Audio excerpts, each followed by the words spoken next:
Boycott মানে তাকে আর মনে করি আমার জীবন থেকে সালাম টাকা নিলাম না, খালি আমাকে তালাক, আমি ঢাকাইতে গেলে তার সাথে তালাক দিয়ে দেবো, আমাকে তালাক দিয়ে ছাড়া রাখবে তার সাথে সম্পর্কে। কারণ যে মেয়ে বাবা হসপিটালে থাকাকালীন আমার অর্ডার ছাড়া পর পুরুষ নিয়ে করেছে এবং সে কোরআন শরীফ হাতে তুলে বলছে জীবনে মদ খাবে না, বাড়ি যাবে না, তার মেয়ে হচ্ছে কয়েকদিন পরে আমাদের ক্যাথল এসে পারে গেছে, এই বিভিন্ন ছেলেলে নাচ গান করছে।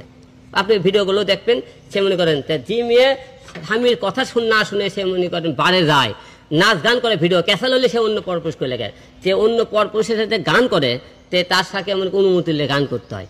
সে আমার থেকে অনুমতি নিয়ে গান করছিল?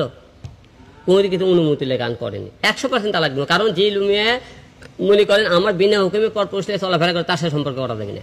ভিউয়ের কি দরকার? হিরো আলম কি কেউ চেনে না যে আপনি কিন্তু এই ভিউ নিয়ে চলালে? হিরো আলম সারা ওয়ার্ল্ডে চেনে যে আমার কেন ভিউ দরকার, যে আমার এই কারণে আপনি কি যে কোনো নেগেটিভ কোনো কথাবার্তা বলে ভিউ ট্রেন্ডিংয়ে আসা লাগবে। আমি কি আজকে একবার ট্রেন্ডিংয়ে আসছি? প্রতি বছরে